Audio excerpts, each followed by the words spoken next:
3, 2, 1. Hej! Uwomak, Miki ovdje. A ja sam Marki sa kanala Motorski Šta ne, ovo nije isti tekst. Gledajte kanal Balkanski huligani.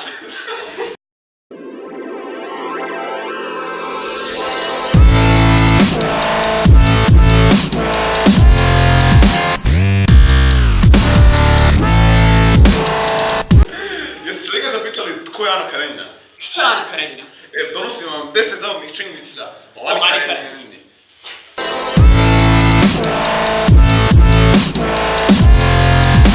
A krenimo. Bolje 6 će vas zaprepastiti. Tako je.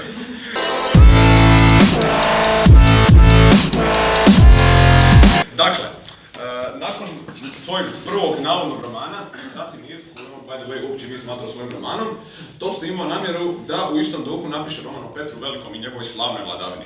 No, tada, kad je počeo proučavati, skužio da mu se to ne sviđa, skroz je odustao od te ideje i rađe se odlučio posvetiti puno zanimljivijem životu visokog petrogradskog društva.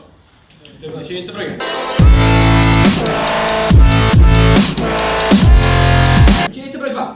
Znači, roman je objavljen u dijalogima u časopisu Ruski glasnik od 1873. pa do 1877. U periodu, dakle, 4 godine. Osmi dio, naime, nije bio objavljen u naš časopisu zbog njegovih kritika ruskog društva i slavnofilstva i svega. Nego je prvi put objavljen 1878. 5 godina nakon prvog dijaloga. 5 godina, to je skoro 6. Broj koji će vas zaprepastiti.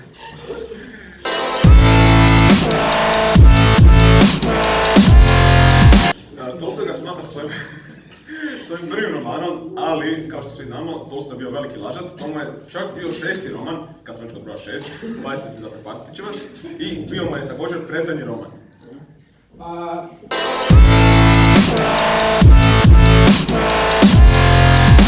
Roman se stoji od nekoliko tijekova radnje, pomoću kojih Tolstoj unosi kontrast praktično dva para. Levina i Kitty te Ana i Vronstvega. Tako je. Ana predstavlja viski sloj društva koji živa sve povlastice, a Levin predstavlja ovog skromnog i priprostog čovjeka koji je tema jednostavna zadovoljstva i samo želi miran obiteljski život sa Anom. I to su ti paranje za sreća, nesreća, bogatstvo, siromaštvo. Tako je.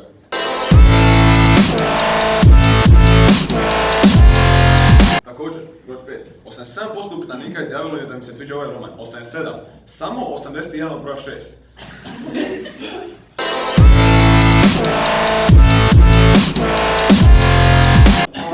Danas se krso držite i ne nosite svoje najbolje gaće jer došlo do broja 6. Znači, ovaj roman je okarakteriziran kao paralelan roman zbog takozvanog prstanastog načina povezivanja. Znači, kada Levin voli Kitty, on je zaljubljen u Vronskoga koji je pak zaljubljen u Anu. Ah, te žene. A ja sam samo onak, želim roštiljati. Ovu činjenicu sponzoriramo možete puno zapratiti na Instagramu.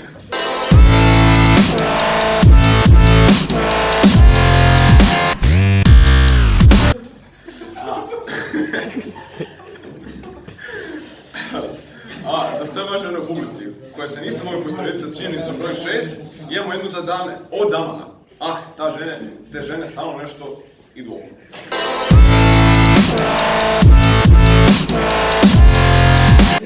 Ana Karenjina naime često se poistovjećuje sa Madame Bovary zbog njezinih strastvenih tendencija prema muškarcima.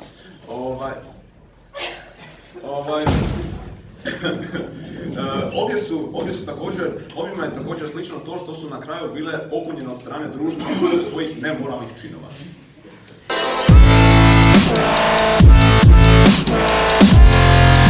Lik Ane Karenjine vjerojatno je inspiriran starim kćeri Aleksandra Puškina, Marijom Harkovu, dok je lik Broha Bronskoga zasnovan na Bukovini Korejevskom, vrsnom ruskom generalu koji izbijava mnoge veličanstvene pobjede prema strani Napoleona i koji je, baš kao i Vronski, poginuo u Srpsko-turskom ratu.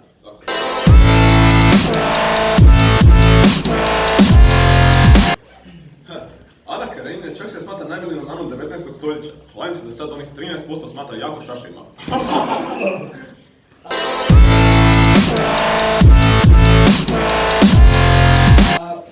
Ana Karenjina baš zbog duha ima svoje. I višedimenzionalan lik, neporecivo i dalje jedan od najzanimljivijih u svjetskoj književnosti. Toga ne čuli činjenica da je i dalje tema mnogih rasprava i kritika. Dakle, evo imamo Iron Man 0105, na primjer kaže Ana Karenjina je razlažena bogatašica kao prvo. teksta priča o ljubavi i zaljubljenosti, ističe o ljubavi i strasti.